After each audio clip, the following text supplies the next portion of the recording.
Aujourd'hui, on vous montre étape par étape comment réaliser vos joints de raccordement et reboucher les fissures légères sur un crépi.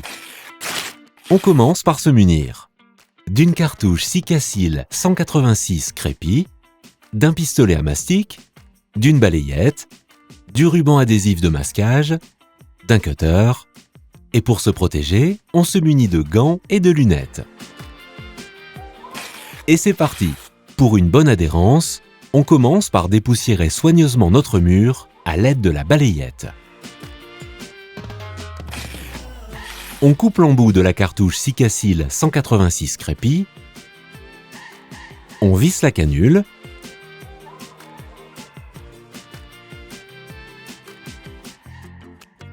puis à l'aide du cutter, on coupe son extrémité en biseau en tenant compte de l'épaisseur du joint à réaliser.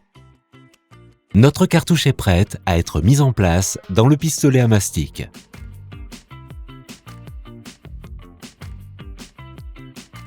Et pour l'enclencher, on effectue quelques pressions tout simplement.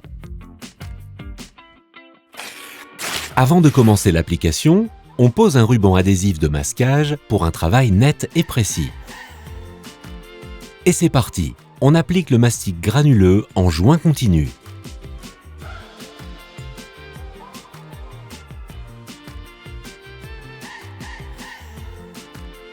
Et maintenant, le lissage. Avant que le mastic ne sèche, on vient lisser le joint à l'aide d'une spatule. Et pour finir, on retire le ruban adhésif de masquage. Dans le cas d'une fissure à combler, il est nécessaire d'élargir la fissure à l'aide d'une disqueuse pour qu'elle fasse environ 1 cm de large. Ensuite, on procède de la même manière que pour le joint de raccordement. On dépoussière, on applique du ruban adhésif de masquage, puis on comble avec le mastic, puis on lisse la surface, et enfin, on enlève l'adhésif. C'est fait! Si toute la cartouche n'a pas été utilisée, voici une astuce pour la conserver.